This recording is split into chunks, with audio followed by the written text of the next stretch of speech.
Hyderabad bureau chief మనకి కృష్ణమూర్తి అందుబాటులో ఉన్నారు. ప్రధానంగా చూసుకుంటే కేసీఆర్ దళిత బంధు అది చాలా అట్టహాసంగా ప్రారంభించినటువంటి పరిస్థితి, దాన్ని గొప్పగా దేశానికి ఒక విజన్గా చెప్పుకున్నటువంటి పరిస్థితి. అయితే ఈ నేపథ్యంలోనే ఆయనే స్వయంగా దాంట్లో లొసుగులు ఉన్నాయని, దానికి సంబంధించి ఆరోపణలు చేస్తున్నటువంటి పరిస్థితి, ఈ స్కీమ్లో అవినీతి జరిగిందని తానే ఒప్పుకున్నటువంటి పరిస్థితి కనిపిస్తుంది. దీనికి సంబంధించినటువంటి వ్యాఖ్యలు కూడా బీజేపీ చేస్తుంది.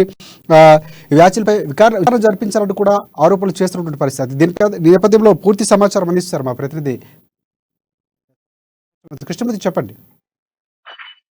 Thank you Rajasekhar.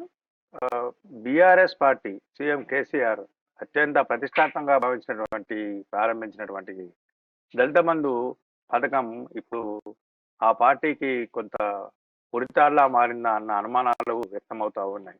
తాజాగా నిన్న సీఎం కేసీఆర్ పార్టీ ప్లీనరీ సమావేశం సందర్భంగా ఎమ్మెల్యేలు పార్టీ నాయకులను ఉద్దేశించి కొంత మాట్లాడారు. అంటే వచ్చే ఎన్నికల మాసాలు కాబట్టి జాగ్రత్తగా ఉండాలి, ప్రజల్లో కలవండి, హైదరాబాద్లో ఉండొద్దు అంటూ అన్ని కార్యక్రమాలు అన్ని విషయాలను వాళ్ళకు కొంత మార్గదర్శకాలు చేసిన తర్వాత ఈ నేపథ్యంలోనే సీఎం బంధు పథకం మీద కీలకమైన వ్యాఖ్యలు చేశారు.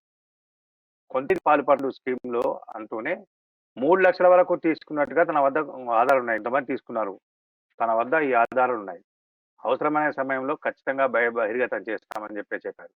ఎమ్మెల్యేలు తీసుకోకుండా ఎమ్మెల్యే అనుచరులు కూడా కొన్ని చోట్ల వసూలు చేస్తా ఉన్నారు. పార్టీ కార్యకర్తలు పార్టీ పేరుతోటి దళితుల దగ్గర నుంచి 3 లక్షల రూపాయలు తీసుకుంటున్నారు, 10 లక్షలు ఇప్పించేందుకు అని సీఎం కేసీఆర్ వ్యాఖ్యానించారు.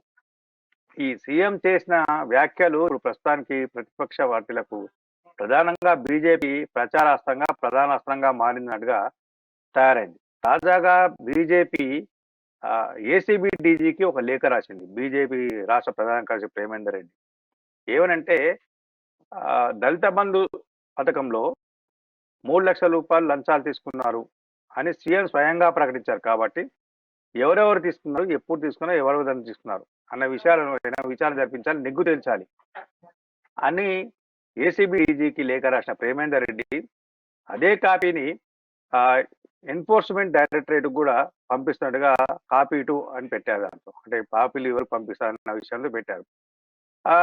సహజంగా తెలంగాణ డీజీపీ కూడా ఆ కాపీని పంపిస్తామని చెప్పారు. ఇక్కడ మనం ప్రధానంగా పరిశీలించాల్సిన అంశం ఏంటంటే, ఏసీబీ ఒకవేళ విచారణ జరిపించకపోతే, ఏసీబీ విషయంలో చూసి చూడనట్టుగా వ్యవహరిస్తే ఈడీని ఆశ్రయించాలని బీజేపీ భావిస్తున్నట్టుగా మనకు స్పష్టంగా అర్థమవుతా ఉంది. అంటే నగదు బదిలీ కానీ, డబ్బుల బదలాయింపులు కానీ భారీ ఎత్తున జరిగినప్పుడు ఈడీ ఆ విషయంలో విచారణ అవకాశాలు ఉన్నాయి. అయితే ఇక్కడ ప్రధానంగా ఆధారం ఏంటి ఈడీకి అంటే, సీఎం కేసీఆర్ చేసిన వ్యాఖ్యలే ఈడీకి ఆధారంగా మారబోతున్నాయి. సీఎం కేసీఆర్ చెప్పారు, కొంతమంది డబ్బులు తీసుకునే ఆధారాలు ఉన్నాయి, అవసరమైన సమయంలో చెప్తాను, ఇప్పటికైనా పద్ధతి మార్చుకోకపోతే వాళ్ళకు టికెట్ రావు, పార్టీలో ఉండరు కూడా అని చెప్పారు. అయితే సీఎం కేసీఆర్ చెప్పింది ఒకందుకు, అంటే దళితులను ఏదైతే అణగారిన వర్గాలు ఉన్నారో, ఉపాధి కోసం చూస్తా ఉన్నారో వాళ్ళకు రాష్ట్ర ప్రభుత్వం ఇతోధికంగా ఆదుకునేందుకు వస్తే, మధ్యవర్తులుగా ఉన్నటువంటి పార్టీ ఎమ్మెల్యేలు కానీ, పార్టీ నాయకులు కానీ, పార్టీ పెద్దలో కొంతమంది ఇలా డబ్బులు తీసుకోవడం పార్టీకి అప్రతిష్ట పాలు వస్తుంది, చెడ్డ పేరు వస్తుంది, పార్టీకి రాబోయే కాలం ఇబ్బందులు వస్తాయి అన్న ఉద్దేశంతో కేసీఆర్ వ్యాఖ్యలు చేశారు. ఈ సందర్భంగా ఆయన కొంత గట్టిగా వార్నింగ్ ఇవ్వాలి పార్టీ శ్రేణులకు, పార్టీ నాయకులకు, పార్టీ కార్యకర్తలకు అన్న ఉద్దేశంతో తన ఆధారాలు ఉన్నాయని చెప్పి ఉంటారు. అయితే ఈ ఆధారాలు ఏంటి అనేది బహిరంగం చేయలేదు. మరోవైపు అదే పార్టీ దళిత మోర్చా నాయకుడు గొప్ప భాష మాట్లాడుతూ ఎస్సీ ఎస్టీ అట్రాసిటీ కేసు నమోదు చేయాలి. ఎవరైతే దళిత వద్ద నుంచి డబ్బులు తీసుకున్నారు, లంచం రూపాయలు తీసుకున్నారు, డబ్బులు వసూలు చేశారు, బెదిరింపులు దిగారు అని ఎవరెవరు చేశారో ఈ కార్యక్రమాలకు, వాళ్ళందరి మీద ఎస్సీ ఎస్టీ అట్రాసిటీ కేసులు నమోదు చేయాలి, వాళ్ళ మీద కఠినమైన చర్యలు తీసుకోవాలని చెప్పేసి ఆయన డిమాండ్ చేశారు. అంటే ఒకవైపు దళితులను అవమానపరిచే విధంగా వాళ్ళ దగ్గర డబ్బులు తీసుకో కృష్ణమూర్తి ఇక్కడ ప్రధానంగా ఇంకోటి చూసుకుంటే, కేసీఆర్ లాంటి ఒక వ్యక్తే ప్రభుత్వం ఏదైతే ప్రవేశపెట్టినటువంటి పథకంలో లొసుగులు ఉన్నాయి, దాంట్లో అవినీతి జరిగిందని ఒప్పుకోవడం చూసుకుంటే ఖచ్చితంగా ఈ ప్రభావం అనేది పార్టీ మీద పడే అవకాశం ఉందా? ఇంకొకటి మీరు అన్నట్టు ఈ విచారణ ఒకవేళ జరిగితే, లేకపోతే దానికి సంబంధించినటువంటి బీజేపీ పట్టుబడుతుంది ఖచ్చితంగా. సో ఈ నేపథ్యంలో ఒకవేళ ఆ చిట్టా ఏదైతే తన దగ్గర ఉందన్నారు, అది తీసుకునే అవకాశం ఇవ్వాల్సినటువంటి బాధ్యత కూడా ఉందని అనుకోవచ్చు మనం. ఖచ్చితంగా ఈడీ కేసీఆర్ చేసినటువంటి వ్యాఖ్యలను సుమోటోగా తీసుకొని నమోదు చేసి నోటీసులు జారీ చేస్తే ఖచ్చితంగా ఇవ్వాల్సిన అవసరం ఉంది. ఒకవేళ సీఎం కేసీఆర్ ఇవ్వకపోతే ఈడీ దర్యాప్తు చేయాలనుకుంటే హైకోర్టుకు కూడా వెళ్ళే అవకాశం ఉంది.